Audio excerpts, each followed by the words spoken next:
الحمد للہ رب العالمین والصلاة والسلام علی سید الانبیاء والمرسلین وعلی آلہ وصحبہ اجمعین اما بعد۔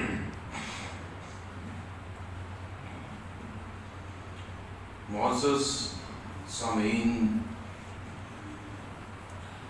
سورہ النور شریف کی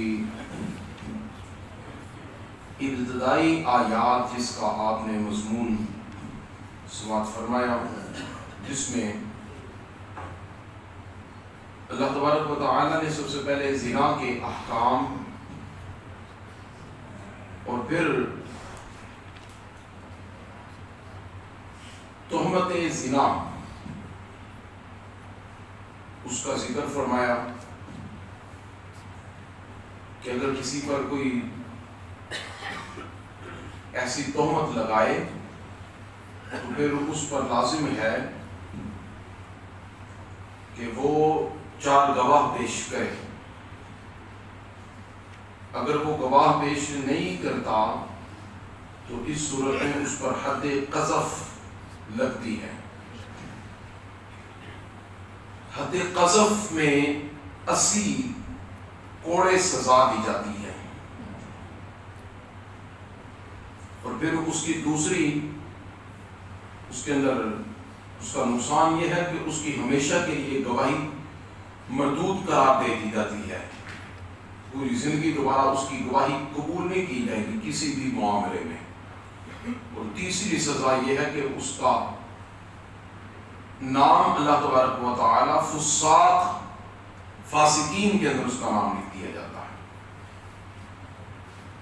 إِلَّا الَّذِينَ تَابُوا وَمِن بَعْدِ ذَلِكَ وَأَصْلَحُوا فَإِنَّ اللَّهَ غَفُورٌ رَحِيمٌ، مگر ان میں سے وہ لوگ جو توبہ کر لیں ایسا بہتان لگانے کے بعد اور اپنی اصلاح کر لیں تو بے شک اللہ تبارک و تعالی غفور الرحیم ہے۔ یعنی کسی نے تہمت لگائی، تہمت لگانے کے بعد اگر وہ توبہ کر لیتا ہے تو اس سے حد قذف ساقط نہیں ہوگی۔ وہ توبہ کر لینے کے بعد اس سے وہ کوڑے جو اسے مارے جائیں گے، جو اسے سزا دی جائے گی، وہ اس سے ختم نہیں ہوں گے، وہ ہر صورت میں اسے مارے ہی جائیں گے۔ البتہ اس کے فسق سے جو عذاب اسے روز قیامت دیا جائے گا، اس میں اللہ تبارک و تعالی ممکن ہے تخفیف فرما دے یا معاف فرما دے، لیکن دنیا کے اندر جو اس کا اس عمل کی سزا ہے وہ اسے لازمی دی جائے گی۔ اچھا، اس کے بعد توبہ کا معاملہ کہ توبہ کرنے کے بعد کیا اس کی دوبارہ اس کی گواہی قبول ہوگی؟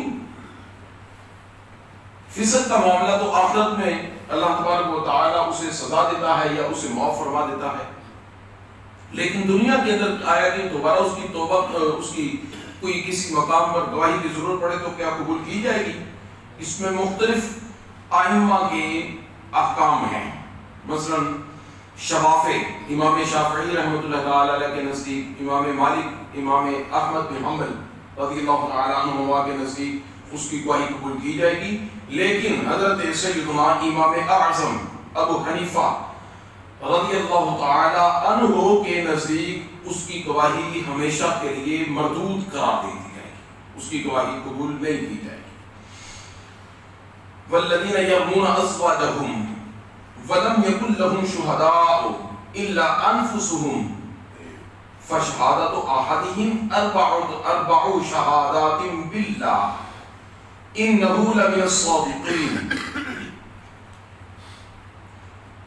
اور وہ خامند جو اپنی بیوی پر تہمت لگائے، وَلَمْ يَكُنْ لَهُمْ شُهَدَاء، اور ان کے پاس کوئی گواہ بجز ان کی اپنی ذات کے، اِلَّا أَنفُسُهُمْ، اپنی ذات کے سوا کوئی گواہ نہیں،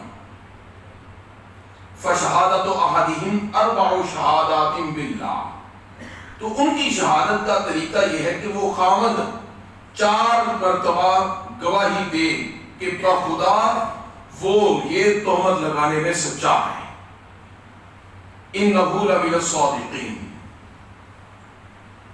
والخامسۃ ان لعنۃ اللہ علیہ ان کان من الکاذبین، اور پانچویں بار یہ کہے اس پر اللہ تعالیٰ کی لعنت ہو اگر وہ جھوٹ بولے، کذب بیانی کرنے والوں میں سے ہو۔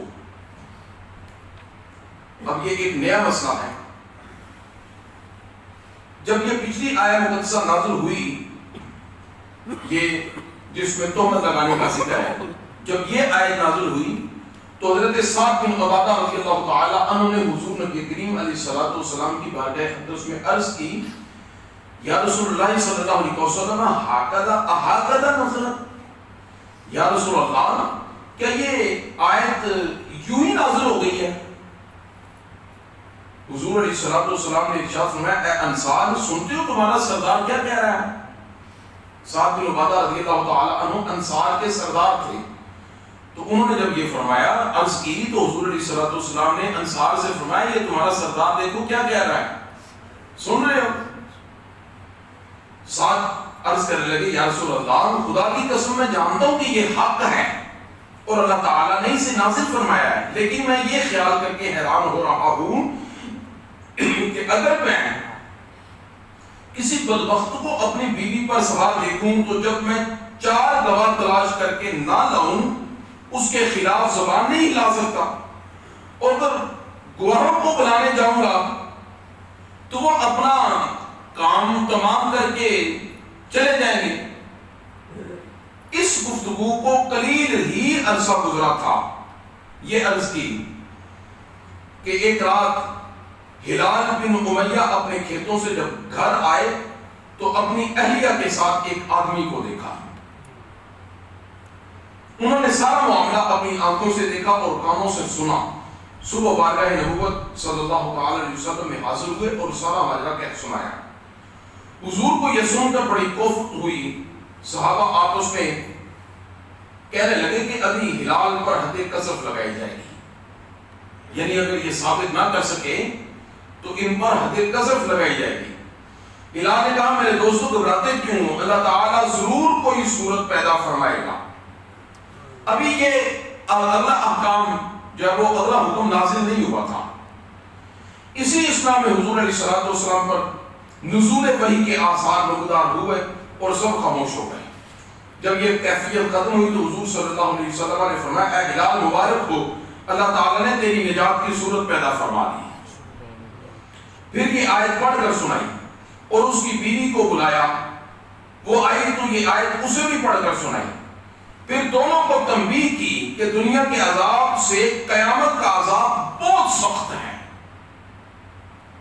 ہلال نے عرض کی، یا رسول اللہ صلی اللہ علیہ وسلم میں نے جو عرض کی ہے بخدا وہ سچ ہے۔ عورت نے کہا یہ جھوٹ بولتا ہے۔ چنانچہ پہلے ہلال نے 4 مرتبہ قسم اٹھا کر کہا میں سچا ہوں، 5ویں مرتبہ کہا کہ اگر میں جھوٹا ہوں تو مجھ پر اللہ تعالیٰ کی لعنت ہو۔ پھر عورت نے کہا، عورت کو کہا گیا کہ اسی طرح تو 4 مرتبہ حلف کے ساتھ گواہی دے کہ وہ جھوٹا ہے۔ جب وہ کہہ چکی تو حضور نے اسے فرمایا کہ اللہ تعالیٰ سے ڈر، دنیا کا عذاب آخرت کے عذاب سے بہت ہلکا ہے۔ اگر تو نے 5ویں بار بھی کہہ دیا تو عذاب آخرت تجھ پر لازم ہو جائے گا۔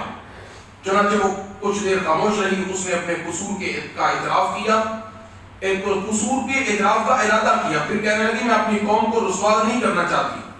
چنانچہ 5ویں دفعہ بھی اس نے یہی کہا، ان غضب اللہ علیہ ان کان من الصادقین، کہ اگر ہلال سچا ہو تو مجھ پر خدا کا عذاب نازل ہو۔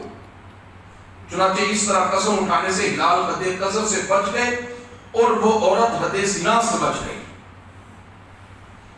لیکن ان کے درمیان ہمیشہ کے لیے جدائی کر دی گئی۔ حضور صلی اللہ علیہ وسلم نے فرمایا اب جو بچہ پیدا ہو اس کی نسبت ہلال کی طرف نہ کی جائے بلکہ اس کی ماں کی طرف کی جائے، اور ساتھ ہی ایک اور حکم جاری فرما دیا کہ اس کے بعد کسی نے اس عورت کو زنا سے متہم کیا، زنا کی طرف اس کا ارادہ یعنی اس پر زنا کی تہمت لگائی یا اس کے بچے کو حرامی کہا تو اس پر حد قذف لگائی جائے گی۔ اس ارشاد سے واضح ہو گیا کہ جس کو شریعت کسی الزام سے بری کر دے پھر اس پر کسی کو زبان درازی کا حق نہیں پہنچتا۔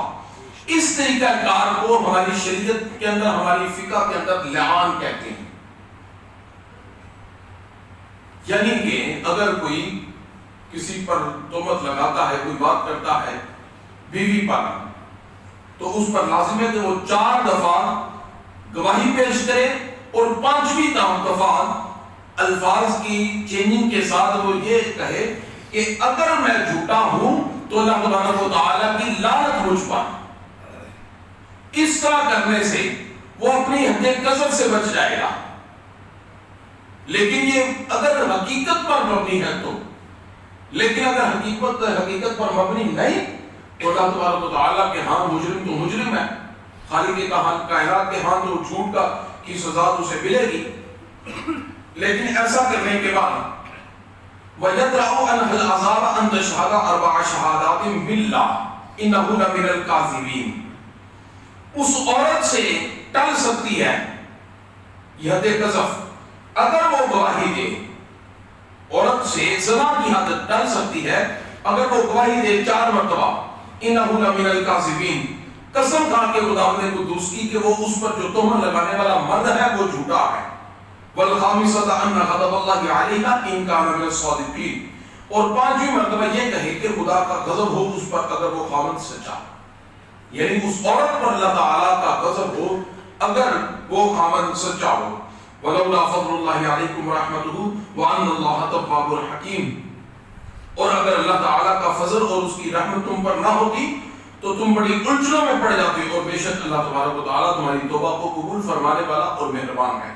یعنی اگر یہ حکم نازل نہ ہوتا تو حضرت ہلال نے جو معاملہ حضور علیہ الصلوۃ والسلام کی بارگاہ اقدس میں عرض کیا تو سرکار مدینہ علیہ الصلوۃ والسلام کس کی طرف کیا فیصلہ فرماتے، اور حضرت ہلال کے لیے اللہ تبارک و تعالیٰ کی طرف سے یہ ایک فضل اور رحمت بن کر یہ فیصلہ آیا، اور ان کی وجہ سے پوری امت کے لیے ایک نیا فیصلہ آ گیا، پوری امت کے لیے. حضور کریم علیہ الصلوۃ والسلام کی شریعت مطہرہ انسان کو ہمیشہ اس چیز سے بچا کے رکھتی ہے جس چیز میں اس کا دنیا کے اندر اور آخرت کے اندر اس کا نقصان ہے. لیکن ایک غیرت مند انسان کسی بھی صورت یہ بھی برداشت نہیں کر سکتا کہ اس کی زوجہ یا اس کی اہلیہ، اس کے گھر والوں کے غیر کسی مرد کے ساتھ تعلقات ہوں. اس لیے رب کائنات نے اپنے محبوب علیہ الصلوۃ والسلام پر یہ سارے احکامات نازل فرمائے، اور ہمیں اس میں تنبیہ فرمائی گئی کہ تلک حدود اللہ، یہ اللہ تبارک و تعالیٰ کی حدیں ہیں، فلا تقربوها، ان کے قریب بھی مت جاؤ. ان کو لانگنا، ان کو کراس کرنا اور ان کو لانگ کر آگے نکلنا تو دور کی بات ہے. فرمایا ان کے قریب بھی مت جاؤ. جو ان کے قرب میں جا کر بستے ہیں وہ بھی فتنہ کا شکار ہو جاتے ہیں، اگرچہ گناہ میں ملوث نہ پائے جائیں مگر فتنہ کا شکار وہ بھی ہو جاتا ہے. لیکن ان سے دور رہنا اور حضور کریم علیہ الصلوۃ والسلام کی شریعت کے مطابق عمل کرنا یہ ہم سب کا فرض اولی ہے. اللہ تعالیٰ ہمیں اپنے حبیب علیہ الصلوۃ والسلام کے صدقے عمل کی توفیق نصیب فرمائے. الصلاۃ والسلام علیہ